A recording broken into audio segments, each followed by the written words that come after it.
Today's guest is from Dallas, Texas, and went on to play defensive back at the University of Baylor. Then went heading to the NFL, to the Denver Broncos, Green Bay Packers, before heading north to the BC Lions and the Calgary Stampeders. He was a CFL All-Star. He's a Grey Cup champ, a Super Bowl champ, and now he's the DB coach for the Calgary Stampeders. Welcome to the show, Josh Bell.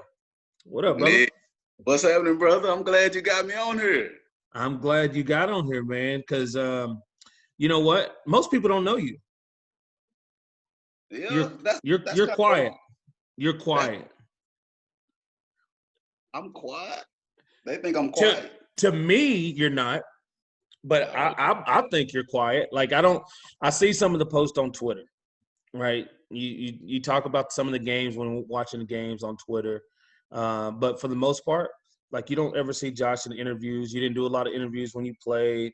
It was more of when you would be in a social setting. It wasn't like you were loud like me. You wasn't outgoing and yelling and doing things, right? So I'm glad you come on and just have a chance to just share part of your journey. Man, you know what's crazy? Because everybody that knows me, they know me. And no, I'm talking half the time. You kind of get that hot, you get that cold. Either I'm all the way in and I'm the Mr. Congeniality, or either I'm a mute. Yeah.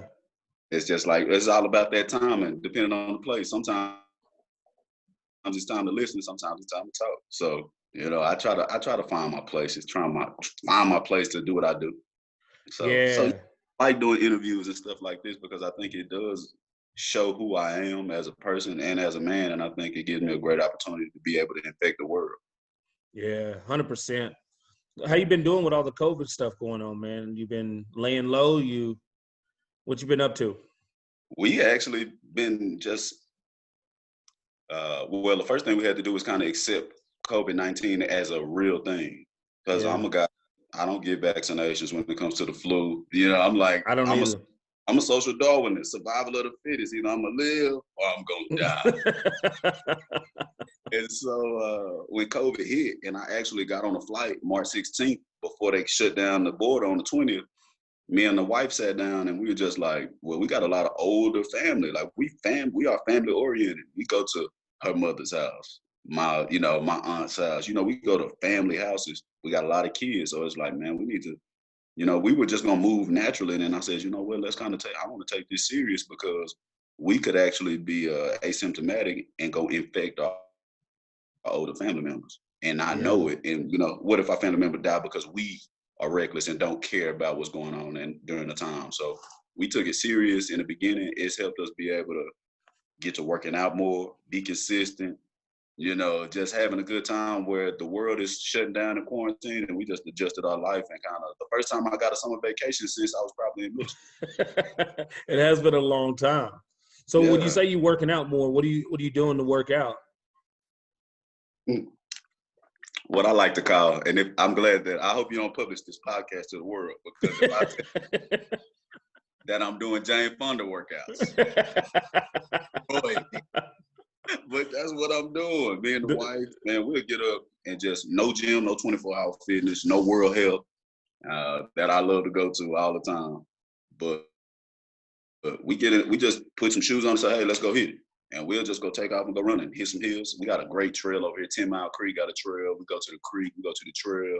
We get out. I mean, I done unloaded probably about 5 or 6 yards of dirt off the back of my truck. Really?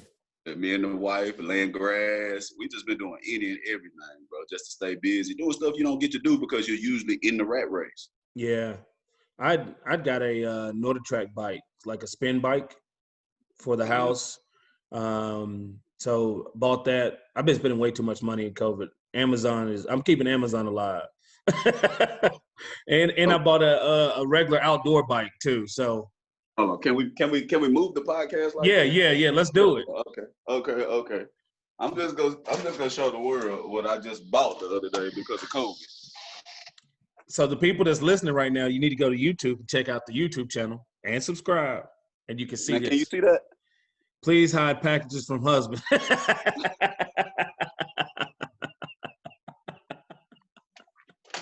Now that's how much Amazon be getting love over here at this house.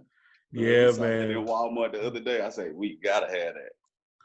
Dude, there's 'Cause my so wife much. buying everything. I think at one point, probably through like May, probably every 3 to 4 days there was a new package coming in, and it was like even the neighbors. So it was funny because you just see FedEx coming and Pure Later coming and UPS coming, and it was a That prime lot of all pulling. a lot of packages being delivered because it's you don't have nothing else to do, and then even scrolling through Facebook and stuff like that you see all these ads and different things. I done bought some Nike spin shoes and I never did no spin before. In a minute, you're gonna be up there like them boys in Atlanta with them hot spin classes, the hip hop spin. dude, that's what I did for so long. I was on spin. Joffrey got me into it. So I had started doing yoga in 2002. So I used to do a lot of yoga. Then Joffrey got me into hot yoga. And then I got into the spin classes. And yeah, probably about 2011, 2012. And dude, I used to spin all the time. I think it was before my last season, I was spinning, 6 out of 8 days. So I'd go to yoga class at night. I'd do a spin class, hour spin class. Then I'd go to workout, but my workouts were just flexibility type stuff. I Yeah. didn't lift anything over 35 pounds my last 4 or 5 years. But why would you? Exactly. It was all about functionability, strengthening the small muscles, and then I'd go to yoga class. So I was only going to work out maybe twice a week, but spin class was, I'd only miss 1 day a week. I'm in spin class and I'm in yoga 4 or 5 times a week, right? So in the yoga I'll go to, the Oxygen, man, they have fitness classes. So I go to ab classes. I know it didn't look like it, but I was going to ab classes and everything. And it was just crazy.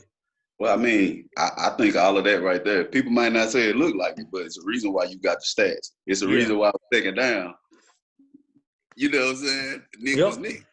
I mean, that's what I love, man, about especially professionals. The recipe different for everybody, and that recipe wasn't the same the first 4 or 5 years as your last 4 or 5. Yeah, 100%. My first 4 or 5, I did a lot of crazy pounding on my body. My early in my career, not just knowing what you knew from college. It's like you gotta go hard, go hard. I started getting older. I stopped playing football in the off. I didn't train for football in the off season. I ran track at Skyline School every single day from Monday to Thursday, from Monday to Friday until the first track meet in February.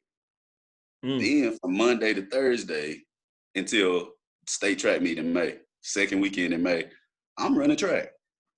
And can I say balls on this podcast? You say whatever you want to say. I was getting my balls busted I was getting my balls busted. I was getting beat by high school guys at Dallas Skyline High School, and that was making me a better professional football player throughout my career. Yeah. Do you do a lot of bursting?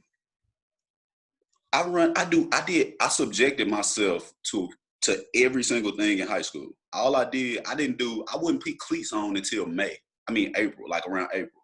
Yeah. For me by myself while I was training, because I trained myself the whole time I was professional. I didn't train myself. I copied the strength and conditioning workouts from Coach Rich Tootin at Denver. Okay. And my strength and conditioning coach in college, Big John. At Baylor, Big John got me right. Took me from 160 pound freshman. I was 167 throughout 4 years in college. My senior year, I went from 167 to 180, 181. Then, so I lived by Big John's philosophy. And Big John would say, just go run as hard as you could, and then, you don't got to run no more. Yeah. So I just follow Big John, and that transition, that changing throughout those workouts, man, it really changed throughout the time. Like you saying, yoga and biking. I know a lot of guys now that we play with or around our age, they riding 100 miles, 25 miles in a day on their bike. Parks, Parks. He the one. We were roommates in BC, and 13. Yep. That joker just put down 100 the other day. Steph Logan put in, 57 miles in one day the other day? So Steph Logan's got a bike now. I got John Bowman in the spin class and BJ Cunningham that do spin class all the time now. And Ryan Phillips bought a bike, right? So, but RP, but RP got the suit too. He's like, they got suits. John Bowman just got a John Bowman outfit. I have to show you this outfit, man. I'm gonna send you a picture, but it says Brooklyn on it where he's from. Then it has the MTL up here with the number 7, and it looks like a team fit. Oh, hold on. And he got the pants with it too. If he ain't got the helmet, I don't believe it. Him, everything. All of them, man. And it's so good because what you said earlier, beating up your body. We don't understand as athletes, especially young athletes, and in high school and college, it's all about pushing yourself to the point of getting the most out of yourself. But as a pro, it's about being able to stabilize and being able to not pound so much that it's going to affect you. I remember Joe West used to run miles and miles and miles and come out there and burst 3 times and pull his hamstring. I'm like, Joe, you training wrong. You can't run miles and come burst all the time. Yes. Right? Or you got to learn how to work your way into it and learn how to practice. Right? I tell guys all the time, young guys don't know how to practice. They're like, what do you mean I don't know how to practice?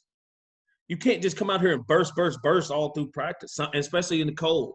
It gets cold. You can't just come out here and start bursting. No. You might not even burst a whole practice sometimes. If the ball's overthrown, you know what? Sometimes it's not going to get there. But you got to know, okay, yeah, in the game, I might have been able to get there. But I can't do that every day at practice. But Nick, you opening up a can of worms. You open up a can of worms because now we're gonna lead some football players astray having this conversation, because this is a conversation where we have to separate the kinds of football players. Yeah. The elites, 100%. The elites and the guys that didn't press themselves that time to get as best as they could. Because now we know I ain't supposed to go up in practice like this on day one, because this is a bad angle that compromises me. I got to play in the game. So I'm not supposed to go do that because I'm putting 2 or 3 people in peril for going up for this ball. Yep. And we got to win the game. But that's an elite football player that's good enough that can turn that switch on in the game. But you got some of those guys that are scrubs, and for lack of a better expression. So the youngins can understand. Some guys have to go make that play, though, Nick. Some guys got to go do that. They never did it before. They've never pushed their body to make that incredible play. And then I guess that's KYP. Know your personnel. Know your personnel. Yeah, that's it. Because, some guys are going to go get that ball, and other guys, we're like, I ain't going up there doing that. I'm not going to contest a deep ball with Nick Lewis. I know Nick know how to catch that, and I know how to play that ball. Nick can. Yeah. And it's very important to understand that for both sides. And, I'm with you 100%. You definitely got to know your personnel. You got to know how to prepare. Mm-hmm. And I think that's a big part of it, is knowing how to prepare.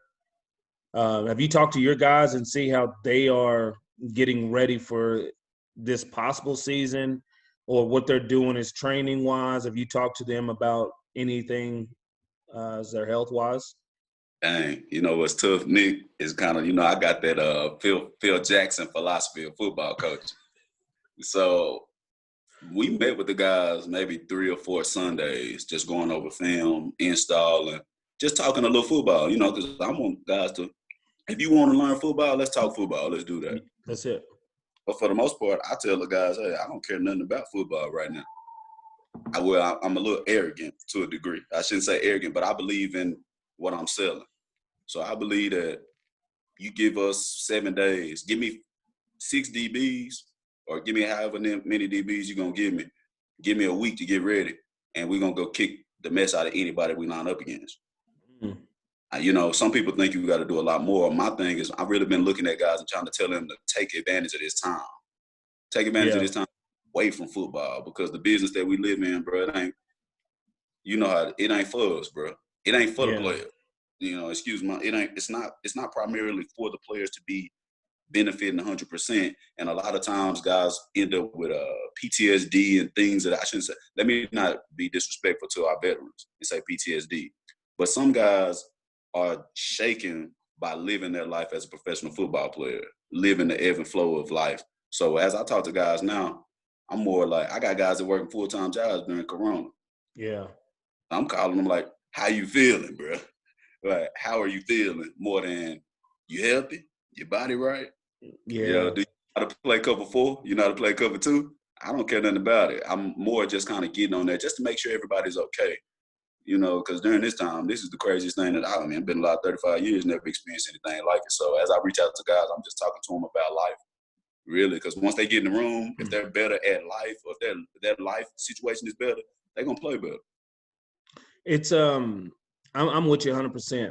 I was the same way last year. I feel like it's more important for me to be a leader of men to try to better them in every aspect of their life and not just on the field, because I do think it carries over at times and things like that. But it just shows the difference of the mentality. You know, Jamar Wall was on a couple weeks ago, and he talked about the relationship that you and him have, from teammates to coaching. And it is a very hard thing to do. Well, I don't think it's a hard thing. A lot of people told me it's going to be hard. Like I had Brandon Rutley last year. We were teammates for 3 years in Montreal. Mm-hmm. You know, I mean, we hung out all together, me, John Bowman, Steph Logan, BJ, all of us. So we were together all the time. It was a big group of us. And to go and now be his coach, it was like the same thing. How was that for you, changing over from just playing with Jamar and B. Smith and then going into coaching them? It was nothing. I actually thought too long on the situation. It was a lot easier than I thought it would be. I'm not any different than I was as a player in the room as I am as a coach, except for I'm sitting behind the desk with the clicker, and I'm the person, because when I was playing, I was the free safety. So basically, that's my defense. I'm the quarterback. I was in the coach's hip pocket. So playing with those guys, I didn't do anything different. I listened to them just like I listened to them before. Yeah. Whatever they wanted, we changed film up because I watched film a certain way. Smitty wanted the film produced a different way, to be shown a different way. So whatever Smitty wanted, what you want? You want it like this? Okay, all right. I changed how I watch film. I changed how I set up the film. I changed how I did my cut-ups, and it worked for our room. And that was in 18. We won a Grey Cup. So I never had a problem. I thought I would have a problem getting Brandon Smith, getting Jamar Wall to do different things than they've ever done before. Yeah. Because as a teammate, I was like, oh, I know what Smitty's strengths and weaknesses are. So I played to cover him whenever he needed me. You know, we communicated with. So they were my boys. And as a coach, I try my best the first day to let people know that, hey, I'm a coach. I got one philosophy. I don't want no player to do everything I say. I don't want nobody to do nothing I say. Exactly. Put me somewhere in the middle and talk to me, because I'm a teammate. Yeah, our job is to make you the best you can be. That's it. It's not about my ego and about me trying to change everything. It's about me saying, let's make some of the weaknesses stronger. Man, that's it. We gonna you good at your good, but let's make them weaknesses a whole lot better. You know, you're gonna be a better player. Yeah. You know, so I didn't have a problem with Wall and Smitty.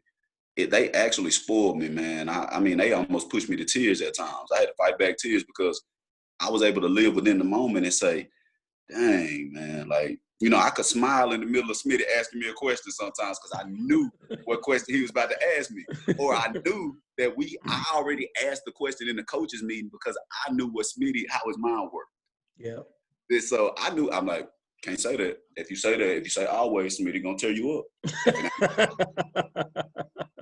Not 100%. Don't say always, bro, because it's 82% or it's 89%. It ain't always. And if he got that 11, it's one clip on that film that's gonna show that it ain't that. Don't do that to Smith. He's gonna say something about it. Yeah, I'll be like, hey, this Wall now. I say, hey, Wall didn't make that play first. I ain't gotta talk to him. He already know what he did. Those guys, them vets, they put their hand up after they blow something. My bad. Oh yeah, you see it. My bad, bro. because they know they're going to make the next play. So I don't have to coach. They help me become a coach. They help me to, they're more like my translators because I don't speak everybody's language in the room. Yeah. So my vets, they kind of, that as a young guy, how young guys, they always look, Coach, what you want me to do? Coach, what you want me to do? How about you take the ball from him or don't let him catch the ball? Simple. I don't care what you do, Coach, where I'm supposed to line up at. Somewhere between 7 and 10, son. Wherever you want to line up, son. Just line up and cover him. Cover him. Don't let him catch the ball. You looking at me to be a rocket scientist, and all I do is play football. And so my vets, all they do is be like, don't worry about grandma over there being an old grumpy woman. Come over here. Come over here. They're like, all right, we're going to do this. And I'll be like, you ain't talking to me. You talking to Wallen Smith. You talking to the vets. Because once I talk to you in a meeting, I'm going to walk back with you after a play to talk about that thing you just busted. After that, we don't need to talk about it no more. You're supposed to know. Yep. So 100%. my vets make it easy for me, easy. But I had a room, though. I had a room my rookie year. Brandon Smith, Jamal Wall, Tunde Delicate, Adam Berger, Keontae Evans. Oh, you talking about your rookie year coaching? Come on. Yeah. I had an all-star. It was easy button, bro. I tell them all the way, get out the way and let them play. That was the philosophy. Yep. Let them communicate with each other. Man. And then all I do is show them what the offense was doing. This is what the offense is going to do to you. You see you keep doing that right there? Oh, they going to come get you, watch. They going to come get you. They coming for you. This your game. That's all I'm doing. Pumping guys full of hot air saying they invincible. Yep. So on Wall and them really helped me because I don't speak the language of everybody, but they help be my translators. They help me learn how to coach more. And they did that as players when I played with them. Yeah. I'm 100% with you because I was on the same thing with with Brandon Rutley and John White last year. It was just I just had to help them. But I told them, I said, look, y'all control the room. This is not for me to control the room.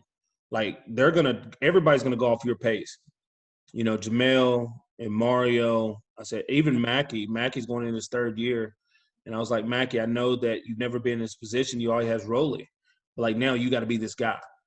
Right. So now you got to be the guy that Mario sees. And I always say, if you can see what the bar looks like, you know where you need to get to. So every day what I'm trying to achieve. And that's what they had to be was the bar. And then the young guys just had to go and try to reach that bar on a daily basis.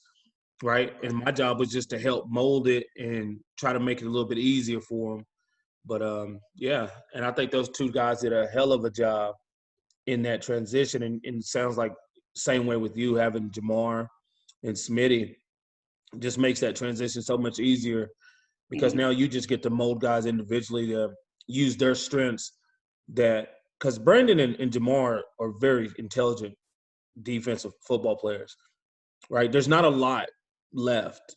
Like you, RP, there's not like a lot of guys that just mentally can think their way through a game and go out there. I mean, the route reading always that I've heard of in Calgary ever since Stu really got there, like as far as them to go out there and just read routes, reading formations, knowing what's coming. Mm-hmm. And you know who I learned all that from? Who's that? Well, CFL-wise, Corey Banks, Dante Marsh, Ryan Phillips. Yeah. They talk that, excuse me, let me not be disrespectful to the all-time interception return leader, Byron Parker. Yeah. Very smart dude, yeah. Those guys taught the concept, how to do this, how to do that, and piggybacking off of that, we can go back to Charles Woodson and Champ Bailey too. Yeah. Man, with those guys. Man, if you haven't, golly, the amazing thing of being able to watch your peers. Watching Nick Lewis practice. Watching Nick Lewis play. Watching Nick Lewis. Watch one of them guys. Like, how amazing is that to be able to see those guys do what they do and then stand right next to them and say, wow, why did you do that? One thing I learned from Champ, I was a rookie, and we'd be playing quarters. We playing quarters, and there's 2 receivers on the side with Champ. And you know the number 2 receiver will run a curl. The number 2 receiver run an out. Yep. Number 1 receiver run a curl. Now this number 1 receiver is Eddie Rule. This Eddie Rule, 4'3", Eddie Rule, like quick 5'9", right now. So I'm a young guy, and if I'm playing quarters, I'm outside of Eddie Rule. I'm looking at the quarterback, making sure that if Eddie get in my cushion, I'm going vertical because Eddie can roll. Yeah. So I'm like, all right, bet. I'm outside leverage, like Coach say. I watched Champ play quarters before me with the ones. He inside leverage in quarters. And I'm like, he can't see Eddie. Eddie in his blind spot if he run out there. Eddie know he in Champ blind spot. Eddie take off, try to get in Champ blind spot even more. But Champ's sitting at about 9-10 yards where Eddie supposed to be curling. Yeah. Champ reading the quarterback the whole time. Catch the ball, 3-step, and set up. And Champ looking, and Champ ain't moved his feet. He's sitting there patterning his feet at about 10, 11, 12 yards. And Eddie got to run around him to try to run the curve because Champ on his spot. And 100%. I'm like, Champ, he in your blind spot. Why you didn't get out of there? Because Eddie might take off on a 9-ball. And he like, the quarterback caught the ball and set up a 3-step. And I seen number 2 run the out route. It's a curl coming with that. And I'm like, oh.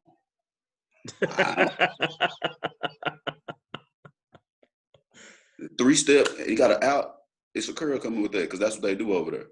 And I'm like, oh, okay. And that's how Champ was Champ.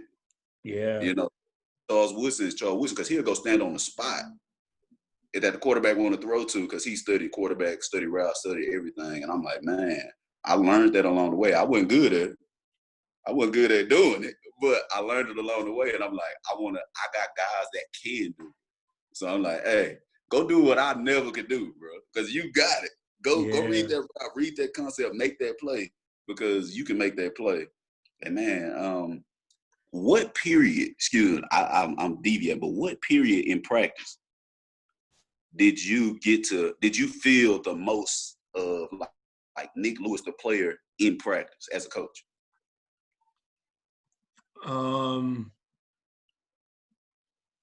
I would say individual. Mm-hmm. That's what I felt like most because I felt like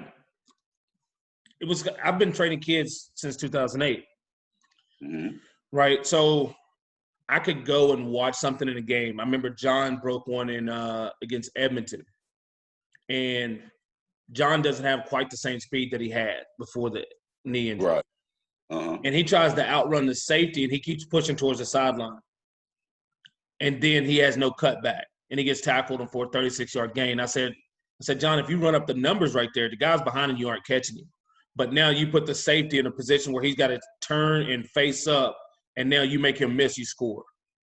So then I put a drill together for that first day of practice the next week, and we started repping that drill where we go through the bags, hit towards an angle, but now as I come over, now you got to face me up and you got to make a move. Yeah, yeah. Right? So for me to see what they were doing and say, okay, well, we got to do this better. We didn't jump cut well early in the year. So I started doing jump cut drills. Then all my running backs started jump cutting in practice, jump cutting in the game, and they were just like, okay, great. Nice. Those things like that, just seeing where I thought we could be better in certain situations, that's what we did. Blocking wise, John got to the point where he's lunged a lot. So I don't even know what kind of balls, the medicine balls, the big gray and black. The big ones. Real heavy. So, if you don't do it right, you're going to break your wrist. Yeah, so I'd come off the edge and just like pass protection, I would toss it to them. They had to attack me, but stay in control. They had to hit it back to me. And then they had to follow up because once they hit it back to me, I catch it. And then they got to follow up with their hands again. So it's stopping them on their first action and then coming back under control to finish the block. Yeah. Because I always said if you're a running back, even if guys are bigger, as long as you can stop their initial rush with a great punch without lunging, now you just be a better athlete. You can use basketball technique to stay in front of people with your hands, right?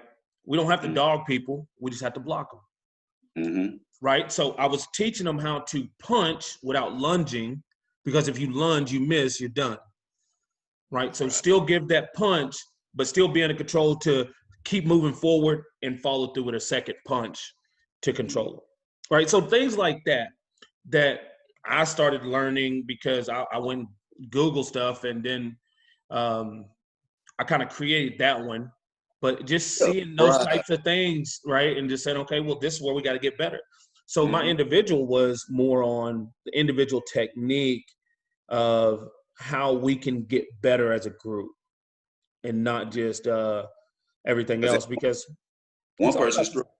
Yeah. If he improve, everybody else can improve off that same drill. Exactly. Nice. Exactly. I'm glad that, man. Dang, bro. Right. Dang. I tell people all the time, like John and Rutt didn't even know how to read defenses. They didn't know how to read defensive fronts. They didn't even know them. They just naturally grown on ability. Yeah. I taught them defensive fronts. And once they learned defensive fronts, John would come to the sideline like, man, this is easy now. I'm like, yeah, because now you know where they're trying to funnel you. That's why he was going off last year? Yeah. Because he come up, he's like, I don't know what an under front is. I don't know what an over front is.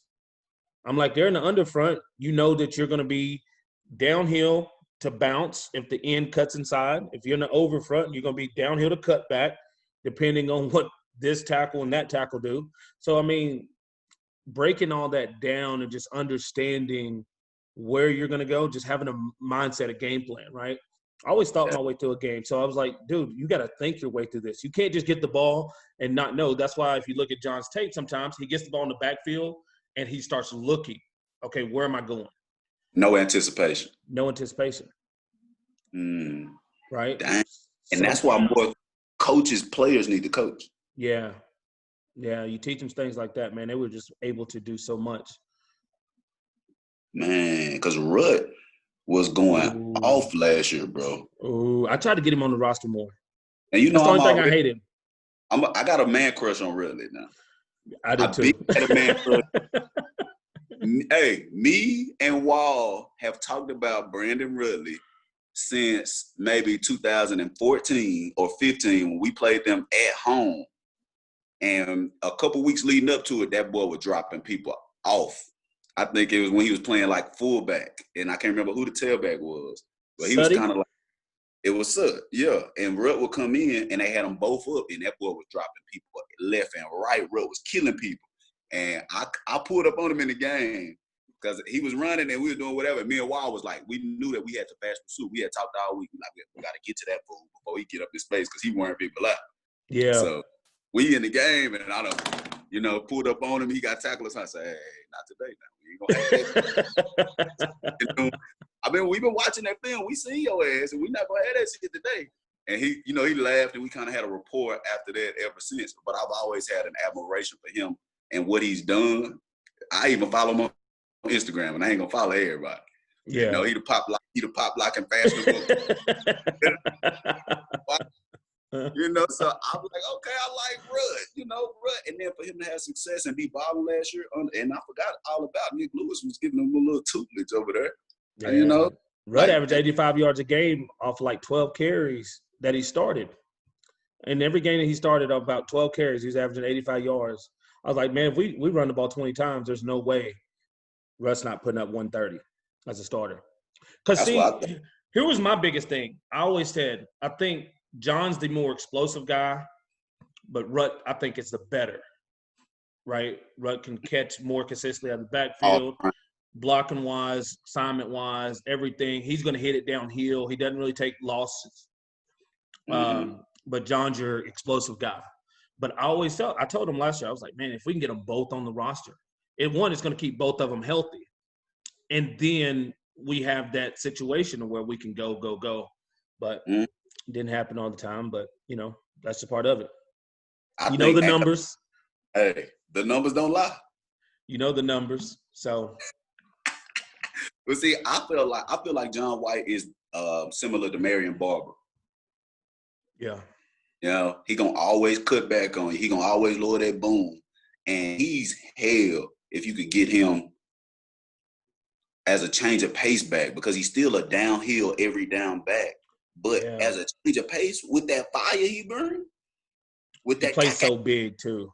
Man, after he give it to you and then stand up and let you know, because he gonna get that momentum rolling. Like I like them. Yeah. Because losing by 17 points and a quarter, and if I give him the ball and he breaks a 8-yard run and first down or a 12-yard run or 15, he gonna build us up every time. Gonna build us because his energy. And he's I've a always high energy guy. Yeah. Intangible you can't replace, bro. Yep. Oh, great backs. They're both great backs. Man, how they as men? They great. Same as me. Yeah, they're great. Great leaders to the younger guys. Great men to be around. Funny to be around.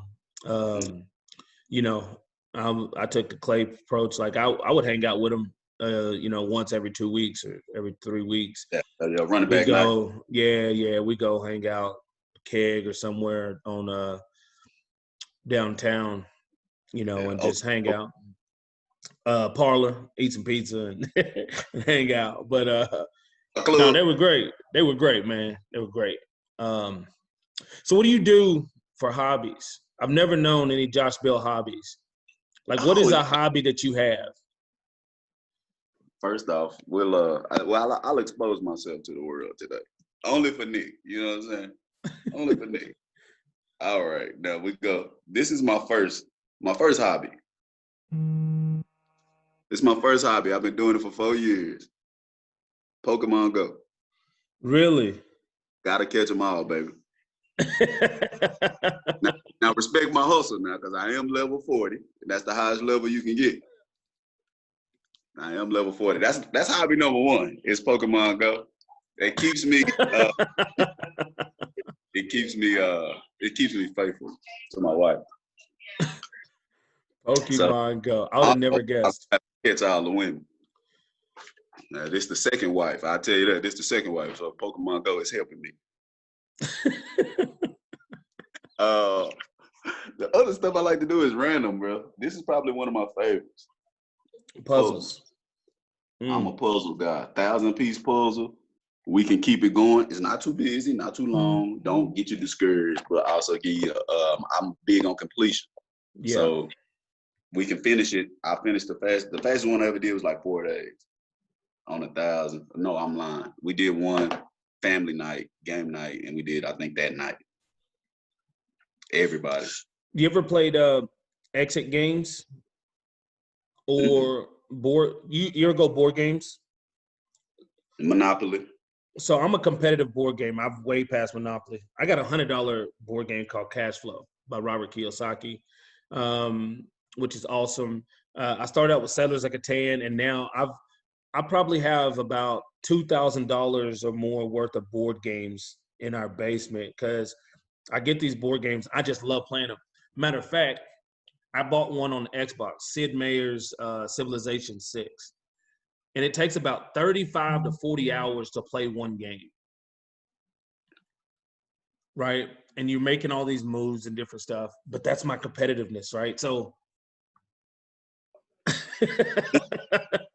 now, you saying these games now, the board games, are you talking about like board games? We at Chinook Mall, we walk in from the parking garage, and to the left, you got those type of games? Yeah. Man, I got an LB that's into those too. Yeah, I love those like competitive board games that take 3 or 4 hours to play. I got 2 Game of Thrones board games and all kinds of different ones. There's different levels because some I play with the kids, some I play with just some of the guys that just, that are competitive board gamers. And to me, it's not about winning and losing. It's about competing. Yeah. I got to have that competition or I get very angry. I'm not the same type of person. Golly, you just spoke a mouthful. I just said to my wife, I need some more competition. Corona, that's where Corona is killing me. Yeah. Can't get my competitive edge. I can't get that once a week. Yeah. I got kicked out of the 35 and up basketball league. I got suspended for 2 years. Got into it in the championship game. We lost by 2. Got kicked out. I got kicked out of 3 games this year. It's It's because I don't play hard enough to really, because I feel like, I'm just doing it more for the run, but I'm still ultra competitive. So I probably shouldn't play because until I'm willing to commit the effort into being the best I can be on the court, I probably shouldn't play because I'm way too competitive. When people start talking, it's just like, dude, you don't even want to know. Nick, I have to wear a balaclava because I used to play 7-on flag football, Texas 9 man. And so you know how people get out there and they be like, oh yeah, he blase. And they be coming for you. So I wore my balaclava so nobody could see me, and it kept my mouth closed.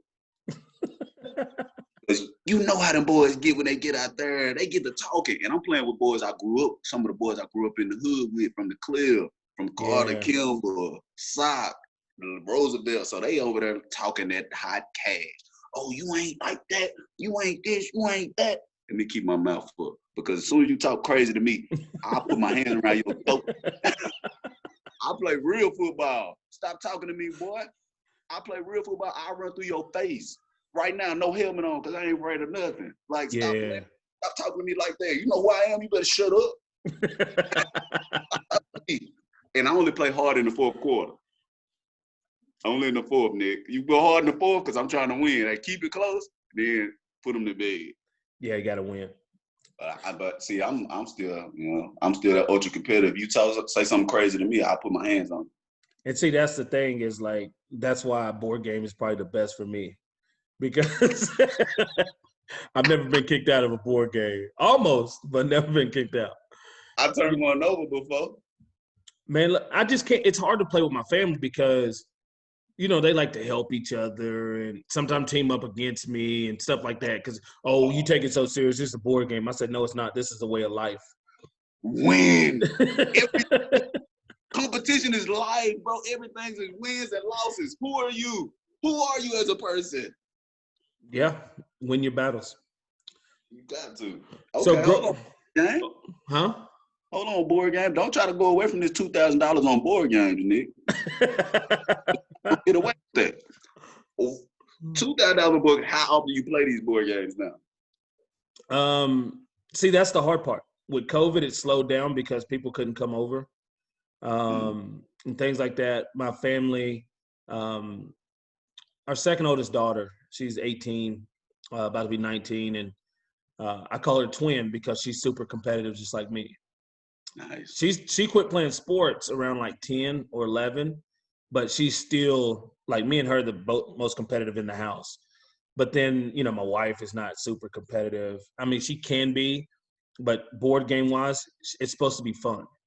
So it's like we're supposed to play to have fun. I said, no, we're not. It's not fun if you get your ass whooped. Like, like, you can't tell me losing is fun. But if I can compete and lose, and I know that you did it and you just were better than me that day or that time, 100% respect. I had a great time. We ain't gonna play till I destroy you. We ain't gonna stop. Your first time was lucky anyway. This next time I got to assess, process, and destroy you. Yeah. But these exit games, they're like they're one-time use. I think they're like $14 or $20 at Walmart. They're called exit games. And it's just like having an escape room. So you open the box, and then there's an app to it and everything, like tells you minutes and your score. So then you try to get it done as fast as possible. You can have up to 4 people. But, yeah, you go through page and page and page, and there's hints and stuff. So, I'm about to look at that. Yeah, exit games. We do game night now. We do game night around here. We'll have some drinks, put some music on, or sit up here and get some food. Old lady got this fryer here, fire up some wings. Yeah. Some little game. Okay. You might like that, the exit games, because it's a one-time use. I mean, you got to use the box. It comes in. You might have to cut it and do different things. You go from room to get out to the house. And so it's cool. But that's the board game fix, man. That's the board game fix. All right, bet. You still got hobbies. I got one more hobby I've been doing. I got one more hobby, but I can only show you. Let's do it. And this is a hobby, but let me see how many people think this is a real hobby. And I'm giving you this live direct look into my life because it ain't 100% yet. We ain't finished. But I've been laying dirt. I told you I've been laying dirt. That's the hobby right there. Just putting grass out, putting dirt and grass. Grass and Look a dirt. mess, done. You got some Grass and trees dirt. coming up out there. Man, I don't know what's going on. I've been pruning, lining everything up, getting everything right, man. I used to have the dogs. Yeah. What part of Dallas you in? I'm in DeSoto. Are you in DeSoto? Oh, you living Yeah. good then. Man, look at you. Oh, you I living live. good then. Man. Be at the DeSoto high school football game. No. I'm not a trader like that. I only do Skyline. I only do Skyline. Now, I'm not going to support no DeSoto high school football. I don't care where I live. I'm a loyalist now. I'm a loyalist. So, yeah, I'm living. Yeah, you know, we right over here in DeSoto. I got lucky and listened to my advisors when I was a young man, and they said, buy a house. And I bought a house. In DeSoto. That's good. Congrats. Well, let's talk about growing up in Dallas. Matter of fact, it says you're from LA. When did you move from LA? Man, I was about two years old when I moved from LA.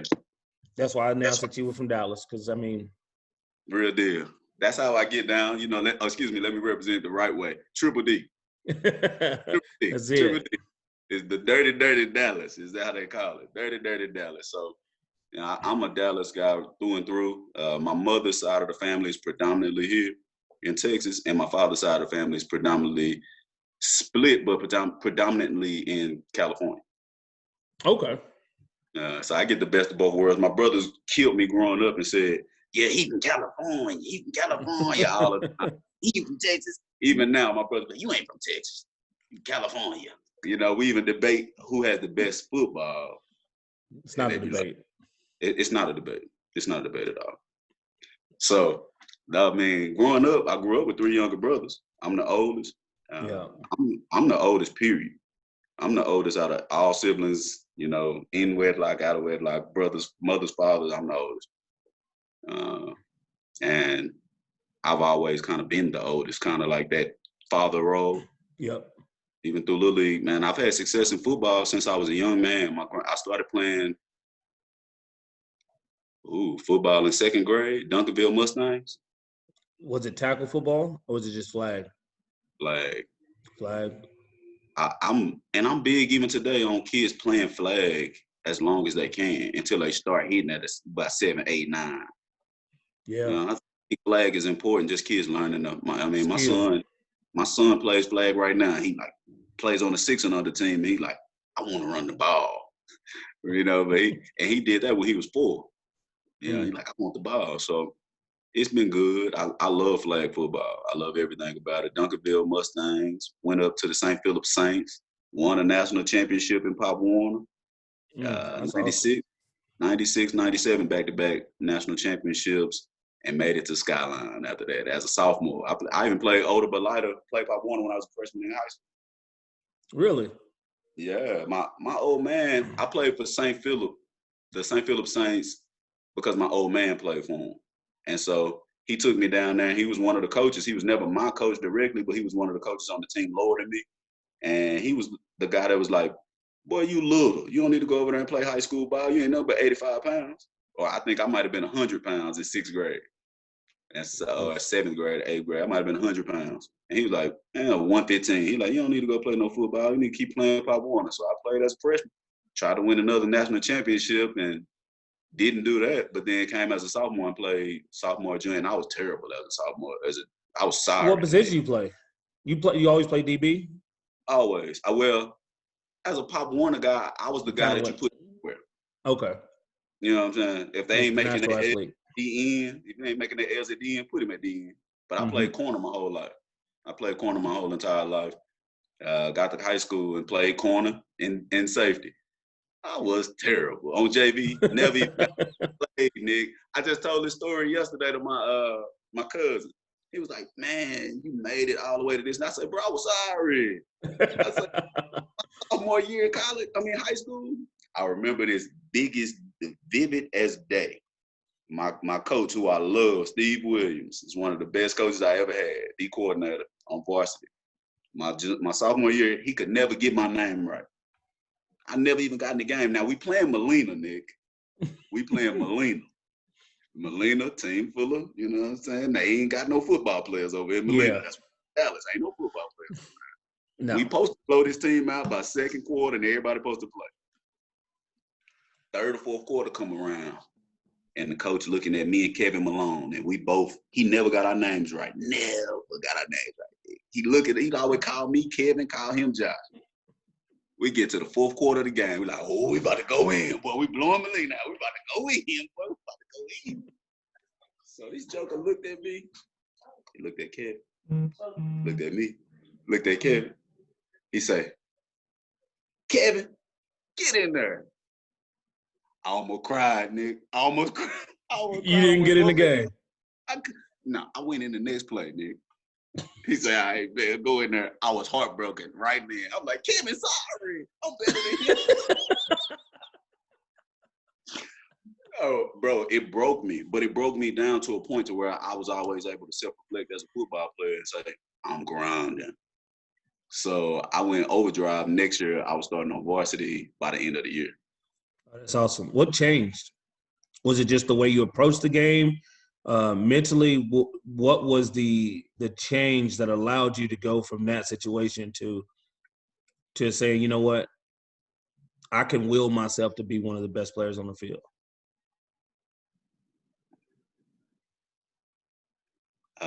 I was already that player, but I didn't know anything. Well, first off, we say from sophomore to junior year, the girls were putting their hands around my waist as a sophomore, and then as a junior, they were putting their hands around my waist. As a sophomore, they were putting their hands around my shoulder. Okay. So God gave me some height and some size first off. And then the difference with me mentally is I knew I've never been the best athlete, but my brain has been my biggest superpower, my biggest muscle always. Yeah. So I could assess what somebody did well. And if they did something well, I'd learn from their rep. And then I wouldn't make the same mistake if they made a mistake, or if they did something well, I learned and I made that same decision. So then the next time I made less mistakes than everybody else. I watched who was weak. I watched their weaknesses. I knew my weaknesses. I knew my strengths. I knew the system, and I hit everything moving. Everything moving, and I was running everywhere. If you were faster than me, we'd never know it. Because whenever the coach was watching, I was beating you to a certain point. We were running from this field to that field, and everybody jogging, I'm sprinting. I'm beating you over there. I'm first every time because I'm a kid. I'm playing like a kid all the time. You can't beat me, boy. So you competing on a different level than everybody else. They competing between the whistle, but you competing every second that you out there. Everyone. And I learned people too. I learned eye contact with men. Men feel more confident or more assured if you give them a certain type of eye contact and a certain type of positive feedback. So as a young man, I learned that from my coaches. I learned what my coaches got pissed off about. I learned where they were irritable at. I learned what their pet peeves were as a coach, and I made sure I didn't touch that pet peeve. So you just went whole psychological with that. And, I talked to so many people about this. Growing up, we'll be like, oh, man, this dude could have made it, but politics sometimes. But it's really not all the time. It's really the mental aspect of it. There's super talented people that never learned it mentally. And for you to get it at such a young age, like that's special to be in a situation that you were in and that you could have just packed it in and just say, you know what? These coaches don't like me, or I'll never play, or these people are better than me, But you say, you know what? I'm going to be better. I'm going to outcompete them. Even when they don't know we compete. Oh, right. That's the thing, but that's the mindset that makes greatness. That's special. Nick, if we doing this puzzle right here, it's me and my best friend were just in here. He flew in because he had a family member die over the weekend. And we doing this puzzle that was already started. And he started competing. And he talking about it's competitive puzzling. It's competitive puzzling. And he telling his cousin, it's competitive puzzling, bro. You ain't put enough pieces in over there. Look how many pieces I done did.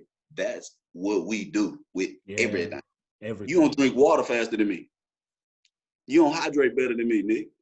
Yeah. And if you don't hydrate better than me, and you know hydration is supposed to make you a better person, you ain't better than me. And I'm gonna let you hear that. Everything, my son in there, he can't climb up that fence. No, he can climb the fence over here. Once he learned how to climb that fence, I don't want to see that anymore. Let me see you climb to the top of that big tree up there. Yeah. You know, come on, let's one up each other. I think that's how we get better. I'm a Star Wars and Dragon Ball Z guy. I believe in the power of the mind over anything else. I believe you can will yourself. Excuse me. The good book says that I can do all things through Christ who strengthens me. Yes, indeed. So why would I get in a situation in life and forget what I know or what I believe? Yeah, that's when it's used the most. Yeah. When I'm hurting and I'm running and I'm like, man, I'm tired. I can't go no more. I should never even have that mentality because I can't. Yeah. You know, our mind quits for our body does. Right. Our relentless perseverance.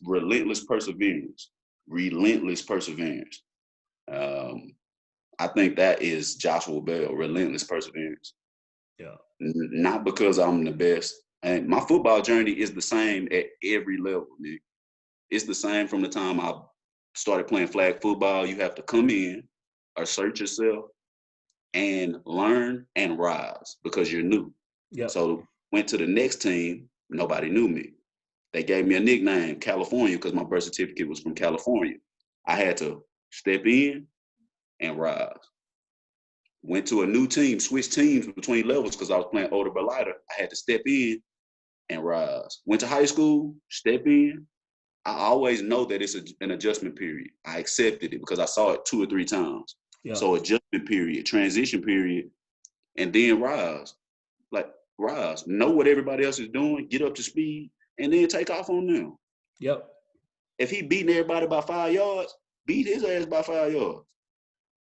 100%. In college, when I was at Baylor. Well, wait a second. Before you go there, how'd you get to Baylor? Like, what was the recruiting like?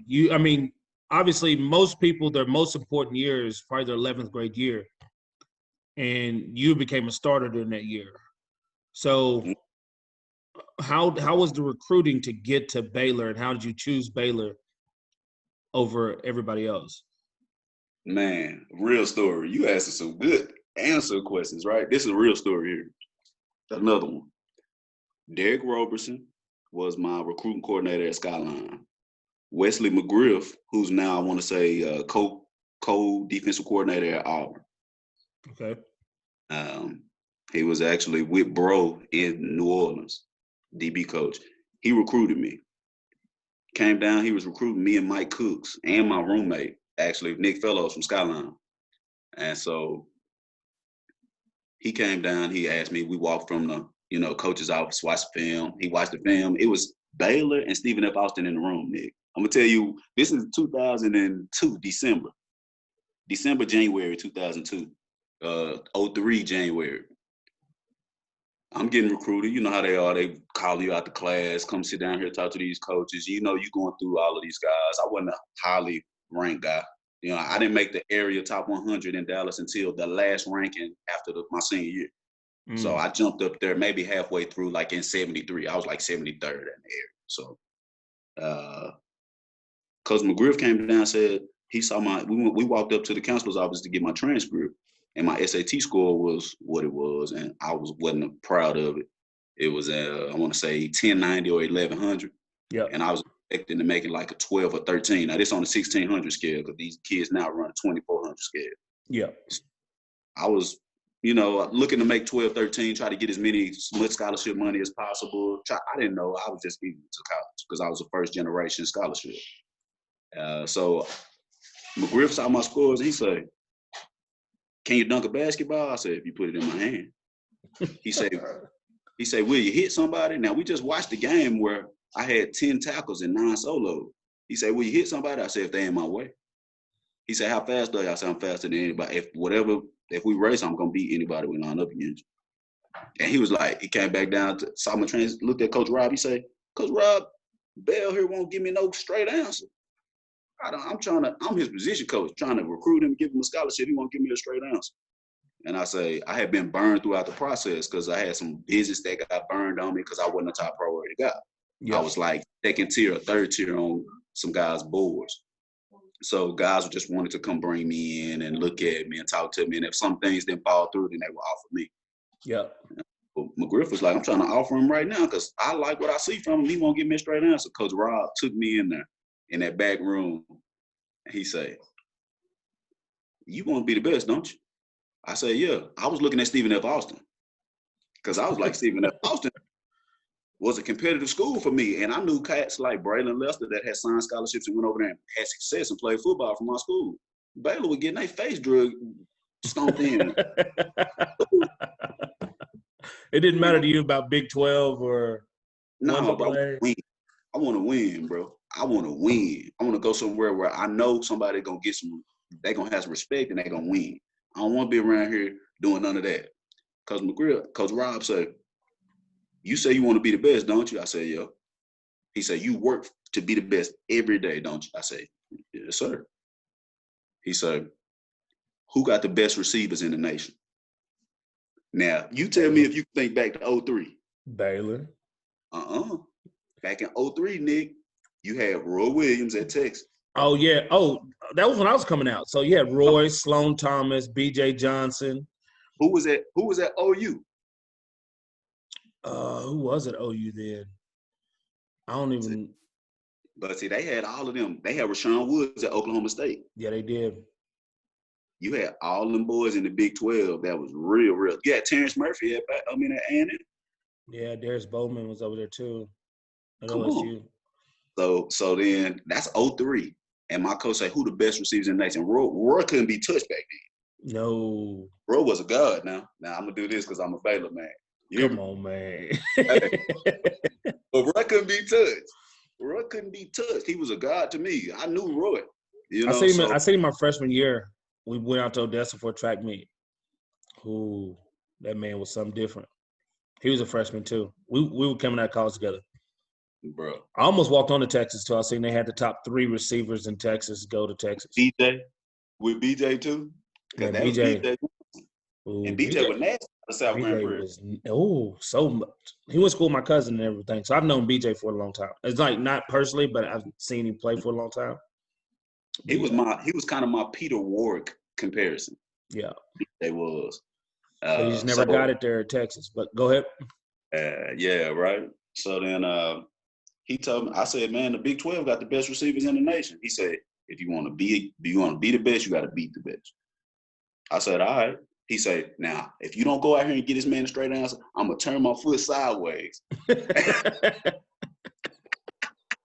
And Coach Rob was a man that you couldn't say the N-word around him. You couldn't use profanity around Coach Rob. So I knew he was using a dramatic effect. I'm going to turn my foot sideways because he knew what kind of kid I was, too. Yeah. And respectful and everything. So he talked me right through it. I walked out right then and I told Coach McGriff, all right, I commit. Right then. And we signed, me and Nick Fellows from Skyline. We went as a nice little package deal down to Waco. That's awesome. When you got there, what'd you think? I thought I was going to come in because they were sorry. I thought I was going to come in and start. They sorry. So but you said you was 160, right? 165? I introduced myself at Baylor. My name is Joshua Bell. I'm from Dallas Skyline High School, and I'm 160 strong. That was my introduction. But see, they had already knew me because we went down there early. I want to say June 1st. My mama took me and Braylon Davis. Now, Braylon was my boy from Carter. Me and Nick went down there, but Braylon was one of our guys too from Carter. He was the state champion in the 4x1, 4x4. You know, he was more heralded, but we became real close friends in that Baylor. I went in a class of 25, and when I was a senior, for senior night, we probably had 5 guys, and Brandon Whitaker was one of those guys that made it from freshman all the way to the end. We probably only had 10 guys out of our class that made it and graduated. Wow. B. Witt's another great guy. Man. And that's my number sake because we wore number 2 together. Yeah. That's another – like I was happy to be around him in Montreal. You know, when I got to Montreal in 15, the running back group was Brandon Whitaker, Tyrell Sutton, Brandon Rutley, Steph Logan, Chris Rainey, and Jewel Hampton. Like, that was our running back group. Like, in training camp, they'd be like, "Hey, man, let me get this rep." We go, "No, you're not getting this rep." Oh, somebody go play receiver for me because we're going to get the ball by the hands. You hear me? We end up releasing Brandon Whitaker and Chris Rainey. It was just such a tough thing. But, Whitaker had the injuries and things like that just before. Felt like it was kind of Suddy's time. And Brandon was right there as that young guy that could definitely fit in well. And, Steph Logan was going to be the returner. Man, that's a roster there, bro. Boy, we went to Ottawa for the first week, and we ran the ball so much against Ottawa in that preseason game. And it was just like Chris Rainey broke one for 40. Jewel Hampton broke one for 40. Steph broke one. Like, everybody kept breaking them. It was just like, man, this is crazy. And then you got to do something with a roster like that. I'm trading somebody. Something for somebody. The only hard part I hated was Chris Rainey got cut the day after he took everybody to the movies. Higgins was like, "All right, we want to go to the movies. How many people want to go?" And, like, so many people raised their hand. In training camp, it's 80 people. There's about 60 people raised their hand. Chris Rainey goes, "Hey, coach, I'll pay for it." Just like that. Pay for everybody to go to the movies, and they release it the next day. And he let him pay it. Yeah. That's cold-blooded there now. Yeah, that's crazy. But that's the game. That's part of the game, man. You know what I'm saying? That's the shitty part. Yeah, right. Dang, chosen way of life, man. Yeah. Chosen way of life. Now, Nick, hold on now. Now, when we talk about college, I got recruited and went to Baylor. But now, how did you end up at because I don't know this. Southern Arkansas. How did you end up at Southern Arkansas with my kinfolk? Mark Daniels. Yeah. Yeah, me and Mark, we hung out strong. We still do. One of the biggest things was in high school, like, I played in a high school basketball all-star game and a high school football all-star game. And nobody really went to college to play football from my high school. We had one guy go to Will Mathis. He went to OU on a full ride. He was like 6'7", 360, but he only played on the field goal team the whole time he was there. Never touched the field on offense, right? He was offensive lineman. And, but nobody just ever really went to play college football or anything, so it wasn't, like, heavily recruited. I got letters. I got a letter from Georgia Tech, my first letter, and some other schools, North Texas, things like that. I didn't take a lot of that stuff serious. My high school coach said, write down the top 10 schools you want to go to. I never made a list. So then my dad had sent out my highlight film to a bunch of schools. Southern Arkansas was one that replied. We went and visited. I liked it. It was small. It wasn't really big. And then when I played in the all-star football game, two of the receivers didn't show up. So it was just me and another receiver. So I played the whole game. It was called the Oil Bowl or something like that. Something bowl out of West Texas. We played in Childress. Oh, okay. Right? And the Greenbelt Bowl, that's what it was. And, I went off. I had like 7 for 185 and 2 touchdowns. And our coaches were from Navarro, and they offered me a scholarship to go to Navarro for 2 years. They were like, you come to Navarro for 2 years, you go anywhere you want to go.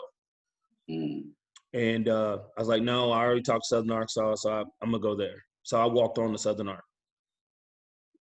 Yeah, I was Division II walk-on, man. And then I got there. We ran the option. We only traveled 4 receivers. We had 12, 9 freshmen, 1 senior, 1 junior, 1 sophomore. And me, the guy that was East Texas Player of the Year, Juan Bedoya, was slated 4th on the list. I was slated 12th because I played quarterback my senior year, so they wanted me to be quarterback to run the option. And I was like, no, I'm a receiver. So they let me go to receiver, and I went from 12th to 4th by the end of training camp. And, it kind of happened from there. That's why I learned how to crack back and block people like that, because we ran the option, and when one receiver sets, You had but the thing is that when you play against the option, teams are going to cover one or cover three to get that extra man in the box. So I didn't see a lot of different coverages and things like that. So it was mainly I beat the guy in front of me, I'm going to destroy it. So went on and I broke every record there, and was just until last year I was the only person with 1,000 yards and did it 2 years in a row. Yeah. But now they run the spread. They've been running the spread ever since I graduated. Yeah. Right. So it's but I mean, it was a part of it, right? So and that's how life is. Just walked on, and like you said, you got to learn it. Huh? Yeah, it was good. But you have those moments where you just, like, for me, I never competed. I tell people all the time, I was like, I didn't have to compete in my hometown. I was always one of the better athletes. So I didn't know what it was to dig deep and go beyond this competition, because I never had to compete for a starting job. I was always a starter. Oh, dang. Like, I was always a starter in football, basketball, baseball, track. I was on the 4x1 team. Like, I was always just in there. But then when I went to Southern Art, I seen people that were better than me, but I said, okay, that's where I got to get to. And for the first time, that's where I learned I love competition. I don't even like football that much. It's just the fact of, you give me a chance to compete, I go compete. Right. And win. Yeah, that's just the platform, right? So football became the platform for the competition. And the better competition I got to play, the better I wanted to compete and the better I wanted to be. So it didn't even matter who you put in my way or what it was, right? I had my best games against Corey Banks, but I have my best preparation against Corey Banks. You know what I'm saying? So I understood I can't attack him like I attack other players. Right? So this is, it's part of that evolution of, just like we talk about, competition and rising to the challenge. And that was the best part. There'd be times I'd be pissed off if the call came in at the end of the game, like going to somebody else. Like, I want that. I'm good if I'm good if you make it, but I want that every time. Yeah. Not one time, every time. I don't want nobody around me that don't feel like. You know what I'm saying? Exactly. I don't want nobody around me that don't feel that same way. We gonna be mad because you ain't called a call for me. You ain't look for me. Touchdown. Good. We happy. But I remember I break the huddle, just be like, I wanted that. There's times in games I look at the sideline. I'm looking at the sideline like, hey, get me the ball. Let's go. Because I understand what it was. And it was just like, Jordan Babineau played in Seattle. So we came in together as well. Yep. So we all came in together, and great recruiting class, man. So it was, I think it's the best in Southern Arkansas history. Me and Jordan Babineau, Mark, and everybody that played there, and like 4 guys went on to play pro football in different leagues and stuff like that. So it's, I was the walk-on. Dang, I didn't know you were. Yeah, I was a 0 star. Man, and that's what I mean. A lot of the high school guys now, I hate the fact that I didn't get to high school this year, but as much as I wanted to, like I've been in the past because of Corona. But the guys now, they're so stressed out as juniors about getting offers. They're stressed. If they don't got an offer by their junior year, they like, ain't nobody. Like they're starting their class. They rank themselves amongst peers by how many offers they got. Yeah. And I'm like, I didn't get an offer until I was a senior December. And that's all potential. They offer the potential to your side. Yeah, but the way you look good getting out the bus, we could turn this guy into something. Right? You even look back to who's the quarterback at Texas, Swoops. Oh man, Tyron. Yeah. So I played quarterback my senior year, and we went 7-4 in 2A. He played quarterback at a 1A school at 6'5", 250 pounds. He won 3 games in 2 years, but he was a 5-star recruit. They recruited him off his size. If you can't win a game at 6'5", 250, you're the biggest guy on the field. I didn't even have a lineman that was 250 in 2A. And I rate the A's like this. So like 1A, you might have 1 to 3 good players on a team. 2A, you might have 3 to 5 good players on a team.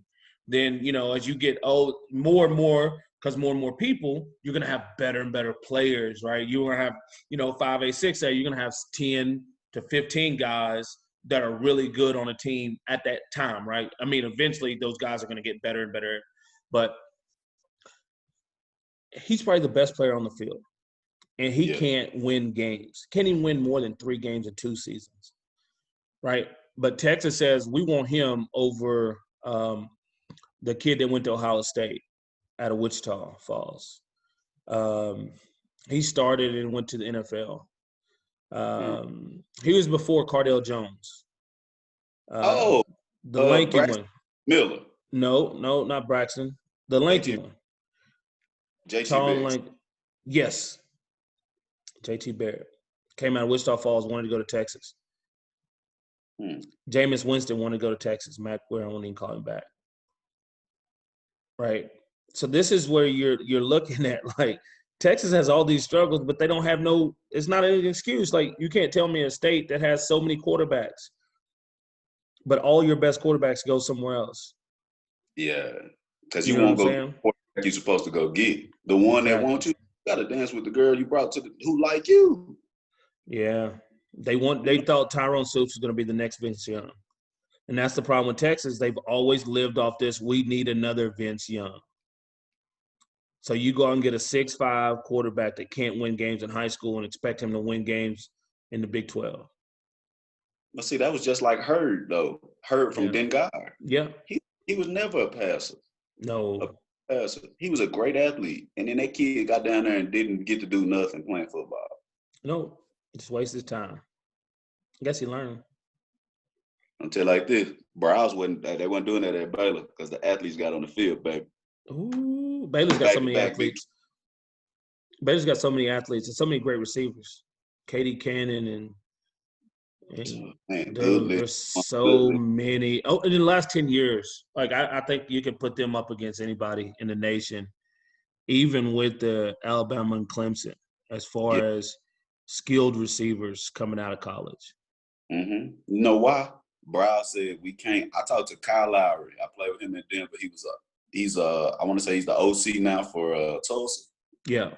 When he was at Baylor with Browse, I said, "Hey, I got this kid. I think you might want to look at." He said, he got a track meet this weekend?" And I'm like, "I don't think this kid run track."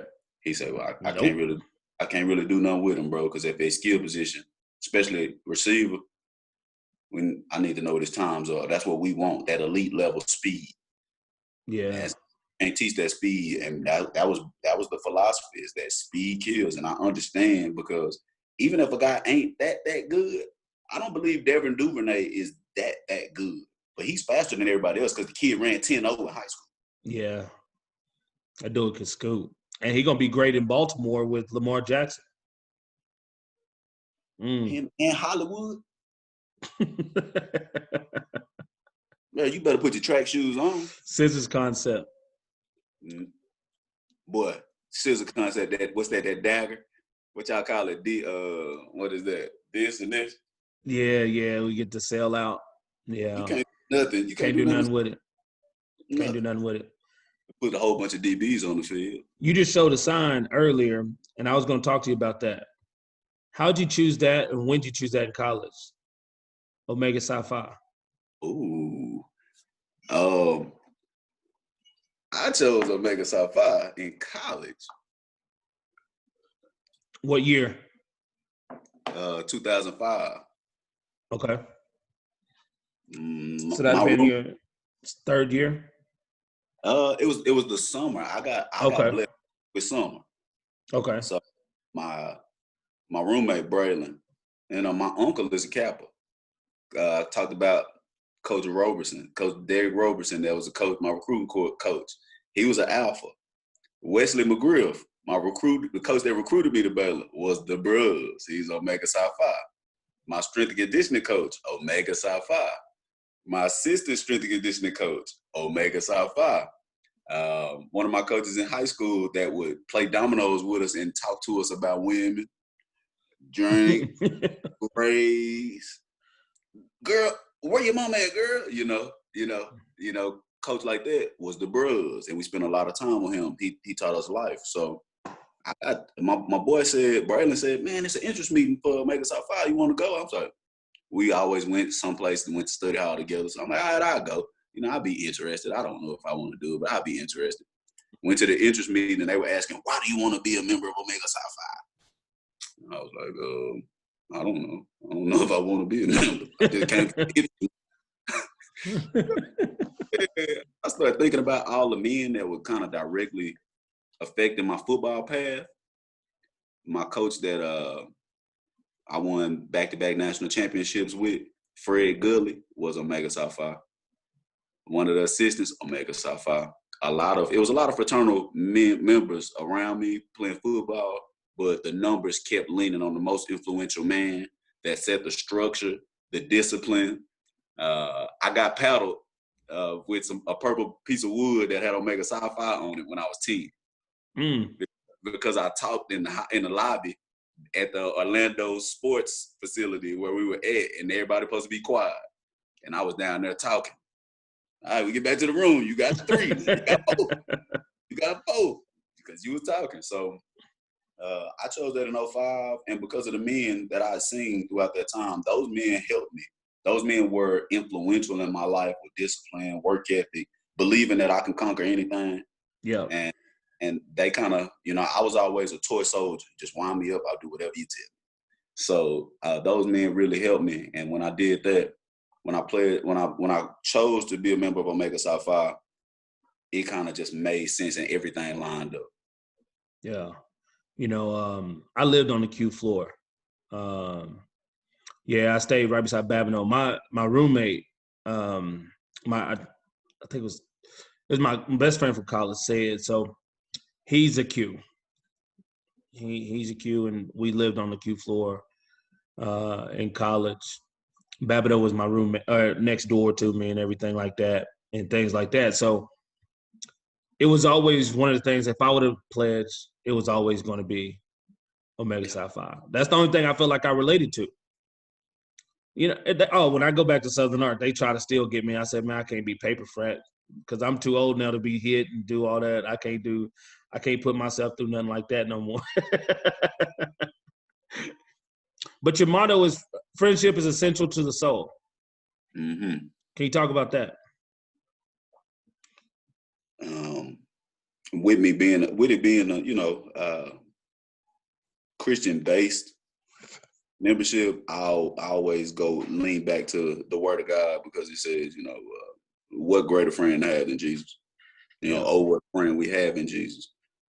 So when it comes to friendship is essential to the soul, it makes sense to me because friendship is something that you choose as opposed to doing something that's obligated. Yeah. A lot of our friends, we count them as blood, even though they have no drop of blood in us, because we know that level of loyalty, and I believe that level of loyalty that you get from somebody that's not blood, that's not obligated to you, friendship is monstrous, man. Who would we be if some people have only children? They grow up throughout life and they could be alone the whole time, but they didn't have nobody that was a friend. Yeah. So that friendship is essential to the soul is almost everything to me. And it's my philosophy of life because that's how I live. I try to respect the man, but also be a friend to people. And whatever we naturally think, and I create my own thoughts. But what we naturally think about what a friend is, why we can't be that to every single person we meet? Exactly, 100%. Especially people that we love. Now, not just saying people we meet, but the people that we love and close to us. Come on now, that's too easy. Yeah, I'm with it 100%. When you were in college, you said you went to 181 by the senior year. When did you know and believe you could play in the NFL or have a chance to go? When I was 7, because Always knew. I believe in the mind. Yep. I don't believe in, I understand some of the institutionalized things in life. I understand the structure and the hurdles and obstacles in life, but I always believe that you can accomplish anything you want to accomplish. So somebody asked me what I want to be. You know how they do the kids. What you want to be when you grow up? I told them a football player. They say, well, what if you hurt yourself? You can't be a football player. So I'm be a scientist, because I used to like Bill Nye, the science guy. Yeah. So I loved it. And from that time, with that one conversation, can't remember who the person was, but it was a man. Can't remember who that person was, but they asked me that question, and I never deviated from that one path. So it wasn't an option of, I think I can make it to the NFL. I want to be in the NFL. And everything that I did was to make it to the NFL. I never had a desire to go to college. That was just part of it. Yeah, you have to go to college to go to the NFL? Okay. You have to get recruited, and the people that get recruited higher or get scholarships, they have more likely of an opportunity to go to the NFL. Yep. That's the only thing. That's what I did. My life from the time I was 7 or 8 was focused on NFL. So I thought I was going to make it then. And when I got to high school, I never had any doubt, because even the time I got cut the first time from San Diego, I never thought I was going to get cut. I went in there with a smile on my face halfway, trying to keep myself from smiling. I knew I'd put the work in. Yeah. So it was just, I've always believed. And so every single day, man, Gerald Carr, I don't know where Gerald Carr is now. He was our Aesop Fable coach. You know, 1 fish, 2 fish, red fish, blue fish. We used to always, he'd be like, every day a lion and a gazelle wake up. Every day, a lion and a gazelle wake up. That gazelle know his ass got to run to stay alive. And that lion know he got to go run if he want to eat. Something gonna happen. One of the two. Every single day, you're gonna take one step closer, one step further away from what you do or what you want to accomplish. And that's all I did my whole entire life. Man, I had so much good guidance around me that all I had to do was listen to the doggone people and what they said, because when I was feeling weak, I would hear Coach McGriff. I could hear Gerald Carr. I could hear those people. I could hear my mother still today in reflection of me. It's like, woo, boy, I couldn't deal with you. I could not date you, boy. You a handful. In those moments when I can hear those voices, they keep me, it keep me from being that handful that my mother would speak about. Yeah. Or, that one step further, one step closer, one step further away. Every single day, if you could stop and look and be like, dang, I didn't do nothing to get to what I want to get to. That's a great approach. Yeah. That's a great approach to not only just sports, but just life in general on what you want to accomplish in life. Going to the CFL after the NFL journey. Mm-hmm. Have you ever watched the CFL before? How did you hear about it, and how did the process happen? Truthfully, I knew nothing about, I shouldn't say I knew nothing. Truthfully, I had limited knowledge about the CFL. Limited knowledge. I had seen Ricky Williams go to the CFL. He got kicked out of the NFL for smoking weed. So I knew you could smoke weed in the NFL, it'd be legal. Ricky Williams went there. Yeah. I knew about the story of Warren Moon and Rocket Ishmael. Okay. I was aware of Titletown just because of that Warren Moon story and like how elite he was before he came, because he played in Houston with Spencer Tillman, who's family. Okay. And so I knew Warren was always a fan, black quarterback too, so it was always a thing. So I knew a little bit about the CFL, but at that point in time, I was NFL Vision, so I had no knowledge of CFL. My agent, Fred Lyles, is actually – Roy Shivers was like a mentor to him, a father. So he had me on the neg list with the BC Lions when I broke my foot in 2010. At the end of that season, 2011, he put me on the neg list. I didn't have a job 2011. Signed with BC in 2012. So Roy Shivers got me I went to the open tryout just like every other guy.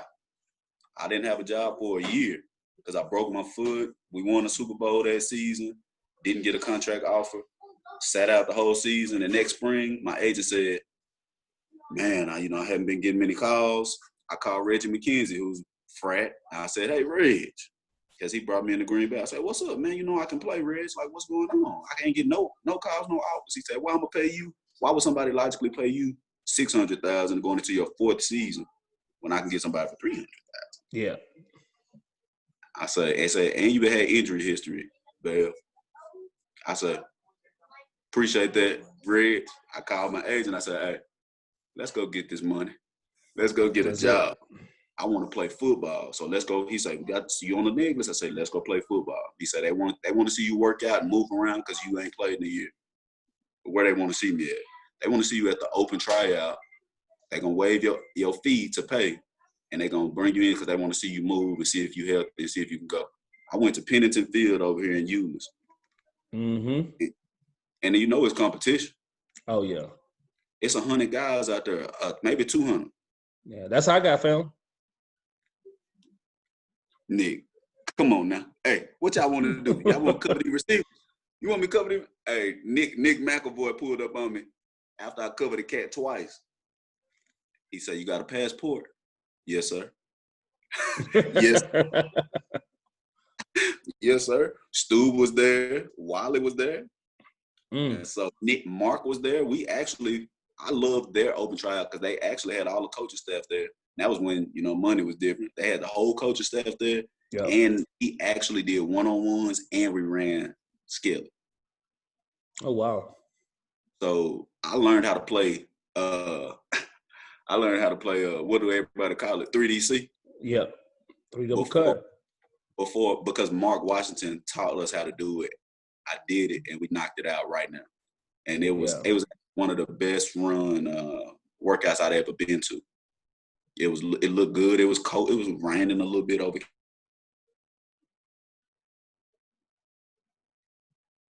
And start. I'm about to come in and start. It's the CFL. I play in the NFL. They ain't better than me. I'm me. With humility, because you don't say that stuff out loud. You respect another man. Yeah. But you walk in like, I'm about to own right now. And that's how I.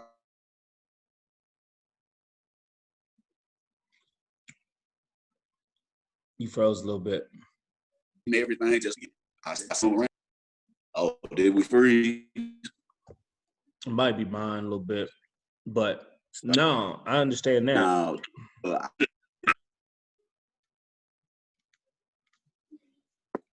I'm back. Yeah. Huh? Oh, all right, good.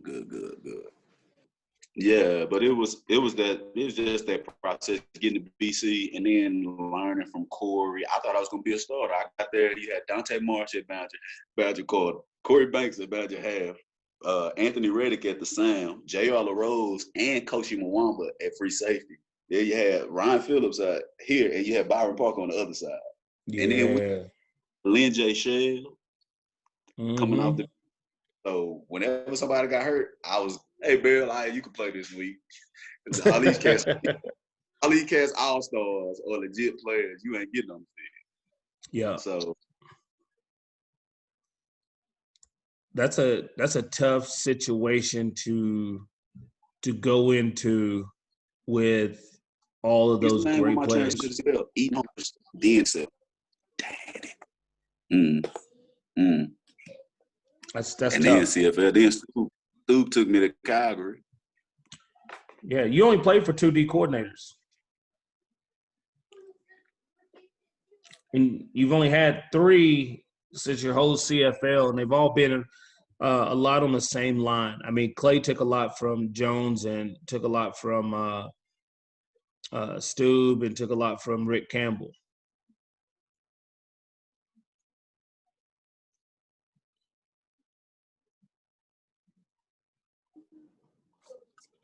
How you feel about that? Okay, give it to me again. Ask me that question. I was just saying, like, Clay took a lot from Rick Campbell, took a lot from Stubler, and took a lot from Chris Jones. But your kind of lineage with D coordinators, has been Stubler, Clay, and Monson now, all along mostly the same lines.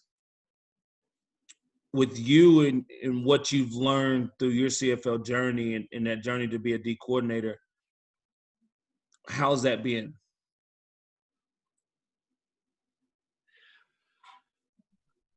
First off, I love it because Stube actually freed my mind when it came to football.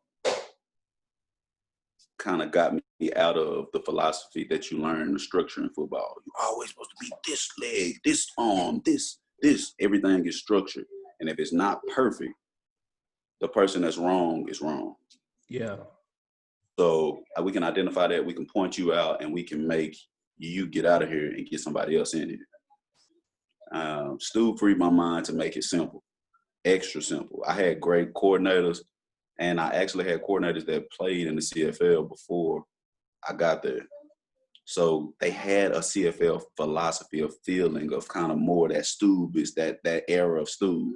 Yeah. And the relaxation of football. Take the stress out of it a little bit and teach guys that you're not playing by yourself, you're playing with 12. Yep, 100%. You're playing with 12. And it makes guys kind of loosen up a little bit. If my booty hole ain't tight, because I'm gonna make a mistake, I play better. Yeah. I trust the guy. So as I love the Stu freed my mind because I've always been absorbing things in football. He freed my mind to realize that everything that you're learning, throw it out the window. Yeah. Know it, know what you know, but know more about the unison of the unit. Yep, 100%. And so Stu did that. Clay is that same. I learned from Clay because Stu is one way, and then Clay has his sprinkle. Like you say, his influences and his personality are influenced inside of that. Clay is, what you want me to do, and okay, if I ain't listening, all right, it's my turn now. Turn it off. I ain't hearing you. I got it. Yeah. Monson, same way. Those guys are always. I've learned that you don't have to coach and be a tyrant as a coach from those guys. Yeah. That free relaxation. Let guys learn. Let guys make mistakes. And now, as long as we are learning and making mistakes together, then we growing, we doing it. We might get pissed off at each other, but we're all a unit, and coaches included. So as I aspire to become a D coordinator, that philosophy will continue to live on. Like Stu's philosophy will always be Stu's philosophy. But we don't have we have lines on the paper a little bit more. Yeah. Because Stu will hand you that paper, it won't be no lines on it. And now you got to figure it out. But those guys, the detail that they have, how meticulous they are, and the freedom that they allow their coaches and their players to have. I mean, the CFL and being under those three coordinators has helped me. I mean, I even have reached out to Richie Hall this offseason. Got his book, kind of studying what he does because he's another guy that I have a lot of respect for. But I'm always watching, always. Yeah. Well, man, I appreciate you coming through. That's awesome. You know what? One of the biggest things is that as a player, it's so physical, but as a coach, it's all mental. And just hearing your journey and how mentally strong and how mentally, how everything's achievable. I mean, somebody would be crazy not to give you a defense coordinator job because the fact of how willing you are and how competitive you are to find a way. And that's all coaching is finding a way. I know this guy's not better than this guy, but I got to help this guy, or this guy has to do something, right? So having that mindset and just, that's why I love coaching, because it's figuring things out. Yeah. Right? It's just like the puzzle, right? You got to figure it out. You got to do things that's not sound sometimes to throw wrinkles in there and do things like that. So that's awesome, man. Hold on now. What up? Can you coach linebacker? I can coach any position. I got a linebacker right now at Northwestern. All right. Oh, just trying. We talk. we're just talking about me. Becoming the D coordinator. I'm always, hey, I need people I can trust. Always. You know how we get down. 100%. You got somebody you can trust. 100%. Yeah, man. It's been a great journey for myself, and now to see your journey and to understand it more, and for people to be able to hear the journey you took, and for some kid out there might not be playing right now. Mm. I'm reading a book right now called The Winner Effect. In the first chapter, it talks about the kids that say it's your fault or it's too hard or it's somebody else. Those are the ones that never really grow. But it's the ones that say, I didn't work hard enough, or I didn't do well enough, or they put it on themselves. Put Yeah. things on yourself, right? If you understand that you can achieve things, everybody can't be a professional athlete, Mm-hmm. right? But you can actually grow and be the best high school football player you could be. Yes. The best college football you could be, right? But what you did to get to that point for the rest of your life, if you apply that, you can do anything you want to do. Does that make, you know what I'm saying? Football is a game of life. That's what they say. Football That's is a game of life. If you can maximize your potential as a football player, then you easily get that same habit in life. 100%. And that's what this is about, man. I'm so glad you came on and shared your mindset, shared your story, because I think it's needed, especially right now with the COVID and everything that people are going through, just to have that mindset and understanding of, I said, this is time to reset. If you wasn't happy with your life and where it was going, hit that reset button and let's go. This is your time to fix it. Man. I saw some Vincent Donaldson yesterday. He's like, man, I'm coming out of COVID better than I went in. I said, I am too. But that's the mindset you have. Mm. Right. But how can now the people like you, like me, like us, that are doing things and improving, hitting that reset button on COVID, and the people that we've been in COVID for over 3 months now, the people that haven't done it, if they watching today, what you think we can do to help stimulate them to get that restart button? What can help them restart if they ain't restarted yet? I think it's just listening to your mindset. Like, you know what? It's not COVID that's stopping me. It's not everything up to this point that has stopped me. It's what I'm doing. The common denominator in your life of everything that goes on is you. Whether it's good, whether it's bad, whatever, you're the common denominator. So maybe it's the choices you're making, maybe it's the people you're hanging around, maybe it's all these other factors. They say we are where we spend our money. Wherever you're putting your money into, that's what you are. Wherever you're putting your time into, that's what you become. So be the person that you want to be or that you need to be, right? You've had to make decisions that, okay, I want to go to this party, but that's not going to get me where I'm going. Right. I want to go do this, but that's not going to get me to where I need to be. Mm-hmm. So the conscious mind of making the decision to better yourself, I think that's the ultimate goal, is just to be in a point to where, one, you can't blame others because it's your life. If you blame others, and if you continue to blame others, it means you continue to hang around the people you shouldn't hang around. Right. Ooh, just be the person that you want to be. I think it all comes back with, like you said, with the friendship. Treat people like your friend until they treat you different. Right. I don't have to meet you. I can treat you like my friend, and I can treat everybody I meet like my friend until they show me something different. Right. Right. That carries over, because you never know who you're going to meet that can change your life. Right. So that's what I'm gonna go.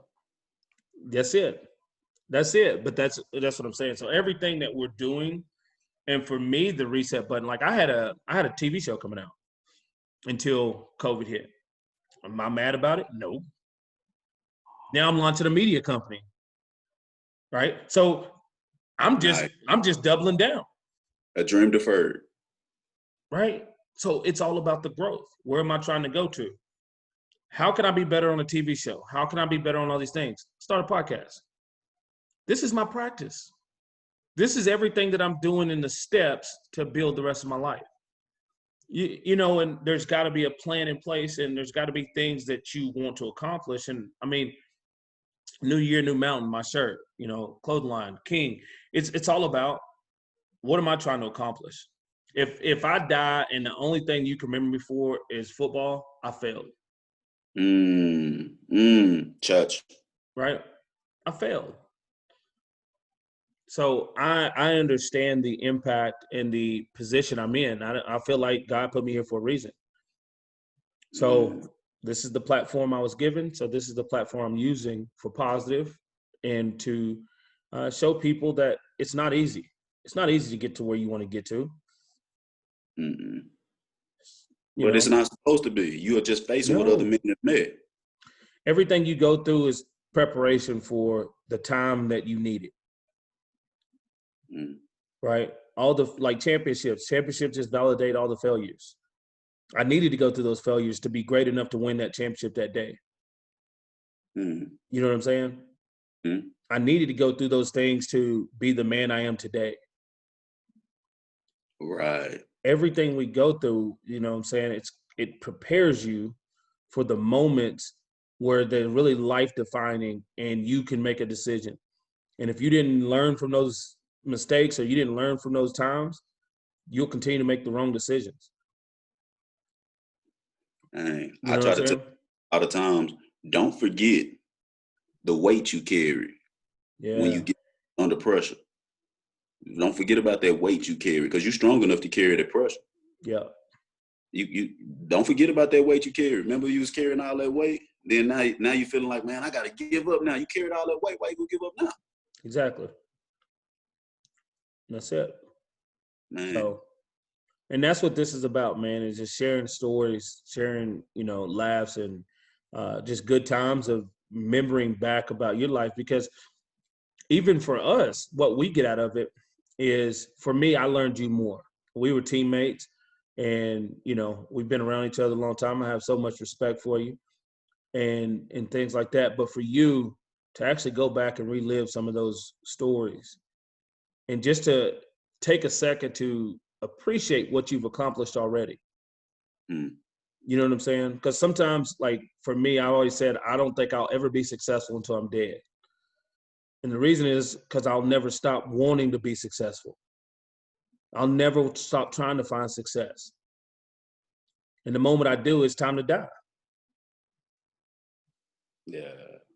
You know what I'm saying? So but for us to think back and just be like, damn, I did some good things. You know what I'm saying? I accomplished some things. I climbed some high mountains and I got there and I achieved some things in my life that I should be proud of. Man. But I'll keep going, right? How do you were you able to live in the moment as a younger man and appreciate what you were achieving? No. Were you able to do that? When did you start being able to say in the moment? When I broke my leg. I was always the guy on the sideline looking at the scoreboard.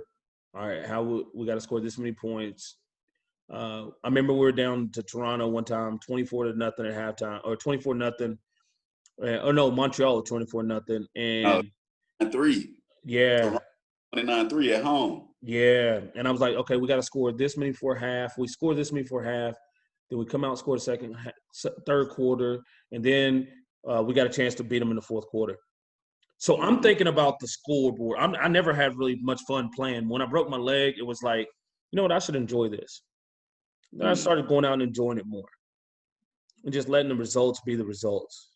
Just enjoy competing. And if I have fun competing enough, then, we'll win our fair share of games. Yeah.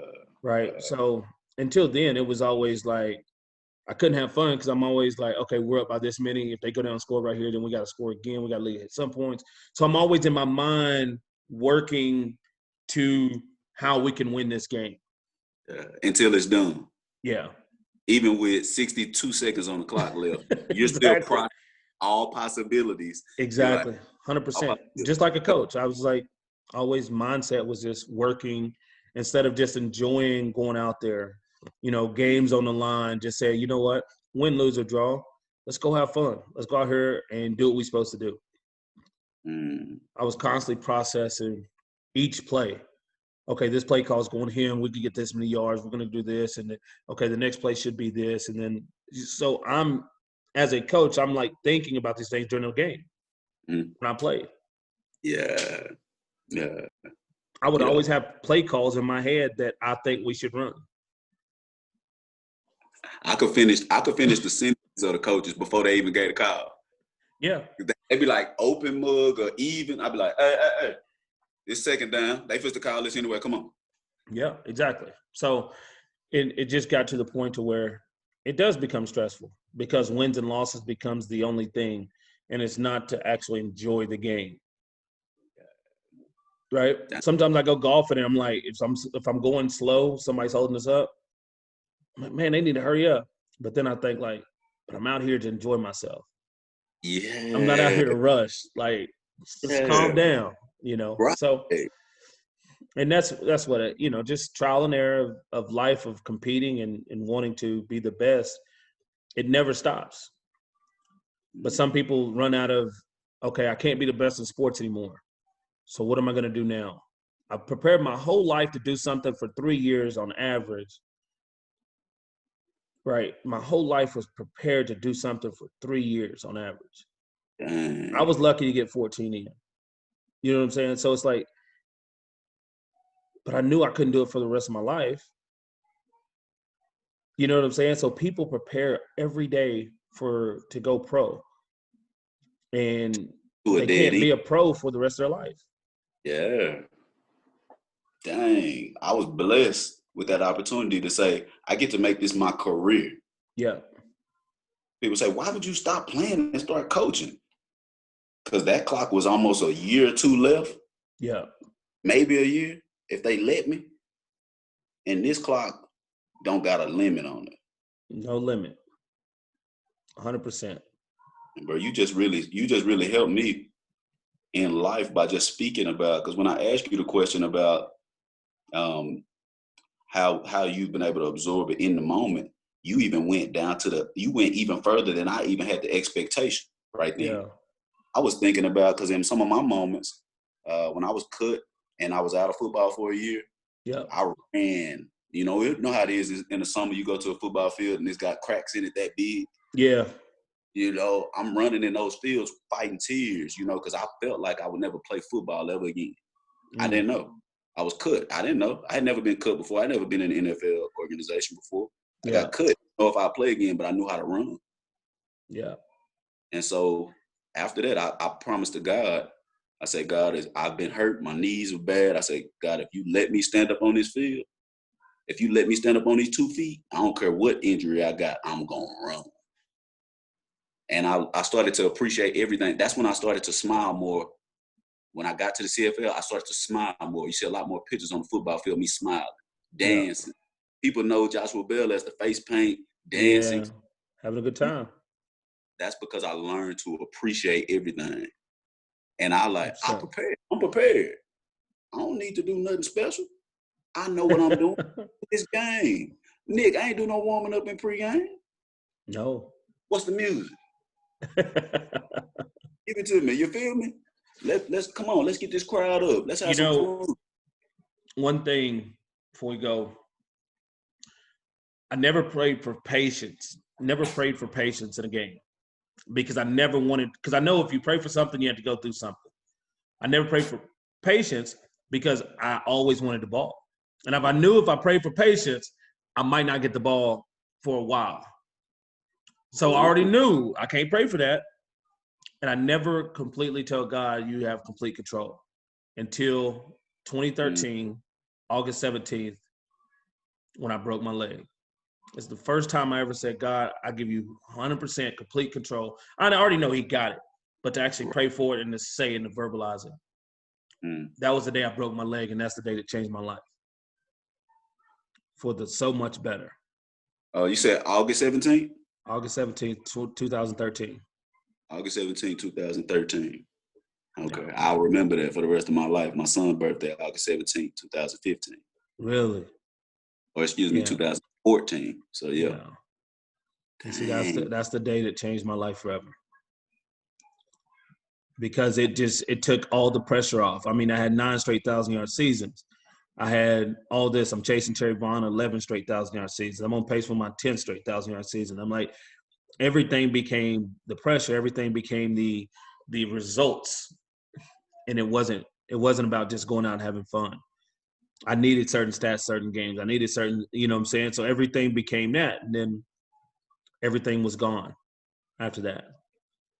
And I felt at peace after that.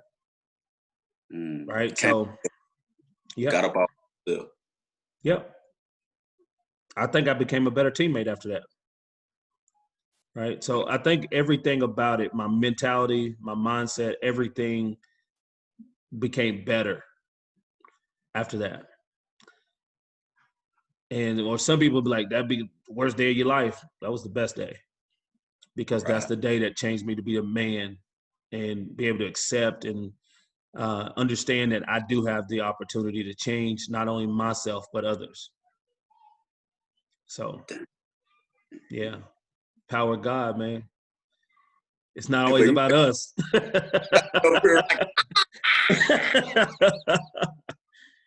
Like, can I get that recorded? See, I need that little snippet right there to show these young kids or these young men. You know what I'm saying? Yeah. You know, like, y'all put a smile. I appreciate every single moment. Stop getting caught up in that hustle and bustle. That's why we be stressed out. Yep. Dang, Nick, I appreciate you. But before we get off of here now, you got on 2 garments that I like. Yep, I'd send you one. But first, I need to know where I can get them from first, because I'm going. If I get them, that don't mean nothing. Because I need to know to tell people where they can get them from. Shop at alwaysbetonyou.com. I'll send you the link. This is my clothing line. So New Year, New Mountain was something I came up with this year. King also. There's other ones. It's positive affirmations. I started a clothing line with my nephew, who's 19. He'll be 20 next month, and he's got 650,000 YouTube followers. And he thought it was just like luck. And I said, no, you got to learn business. And I said, you're 19, I'm older. My sayings with your designs and different things like that. So we got a lot of great stuff. One's called Create, Build, and Conquer. Like, create your world you want to live in, build it, and then conquer it, right? So then, like, all that. So we got some great stuff on there. But New Year, New Mountain was going into this year, I didn't know what I was going to do. There's a lot of things going on. I knew some things I wanted to do, but I knew it wasn't going to be easy. So I was like, most people have New Year's resolutions, and they say, you know what, this is my resolution for this year, and it lasts for a month because they think it's just going to be an easy change. I looked at it as a mountain, and I said, I'm going to climb this mountain this year. I don't know the terrain. I don't know the weather. I don't know nothing about it, but I know I'm going to climb. If I dedicate every day, just like you said, to climbing this mountain, I know by the end of it, I'll be at the top. And at the top of the mountain, you're going to see other mountains. And I just got to find me another mountain to climb next year. Right? So that's where New Year, New Mountain came in as, you know, keep climbing the mountains. Don't look at things in life as easy. COVID was easy for me because I prepared for COVID. I didn't know it was going to be COVID, but I knew the mountain. I knew it was going to be something I didn't expect. It could be death. It could be, you know, it could be all these different things that you go through in life. You don't prepare for them, but you know that there's going to be challenges every day. Mm-hmm. Right? You'll enjoy the good days and you accept the bad days, and you'll just say, look, this is where I'm going. Just got to keep climbing. Right? So, yeah, I'll send you the link. I'll send you the link for this for sure. I need them now, because the positive affirmations, that's like my whole house. I mean, we buy t-shirts all the time. Oh, that's a nice t-shirt. We got we got some good t-shirts. So yeah, I need that, especially that baseball, that 3/4 sleeve. Wait till I put some muscles back on this 3/4 sleeve right there.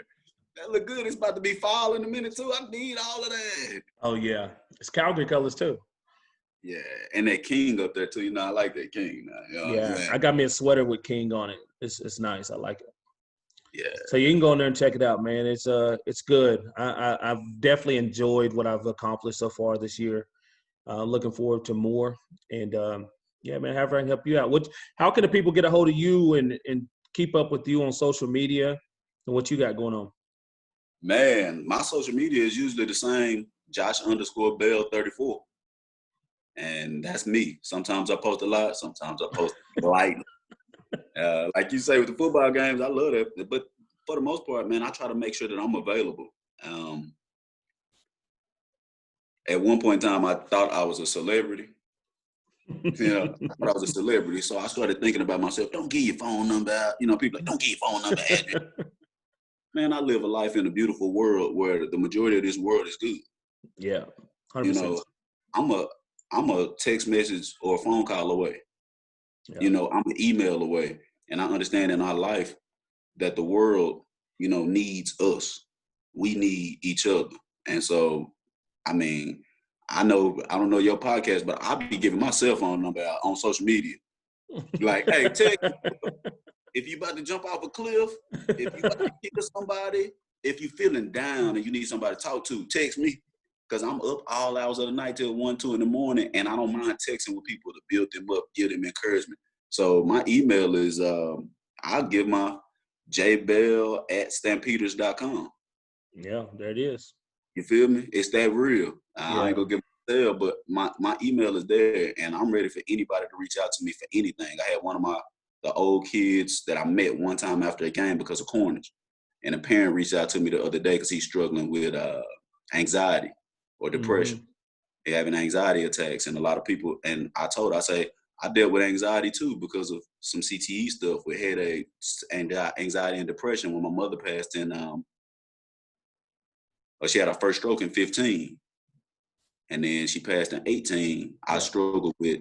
I got a prescription for Xanax and Lexapro, and so I started to take all the concussions and hits that I took seriously. Yeah. And so from there, I'm like, hey, well, people need help. I needed help at a period of time, and I'm always ready to email me, text me, call me, social media me 24/7 because somebody needs some help, and I got it. Yeah.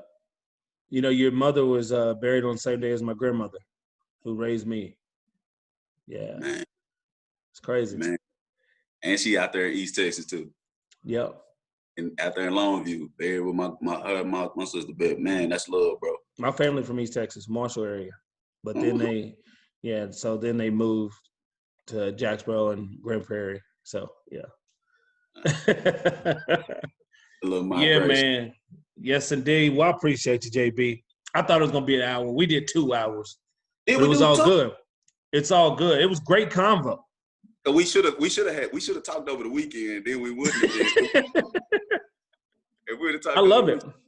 You know what? Joe Rogan does 3-hour podcasts. Oh, okay. Right. So it's I just believe if you have good content, people are gonna listen, like good stories and everything. So people will listen, and we'll get it done. All right, Nick, I appreciate you for having me on, especially today. I love to be on again, bro. Let's do it. Hey, if you're interested, here I'll tell you in a minute when I get off this. But This is that. Hey, we out.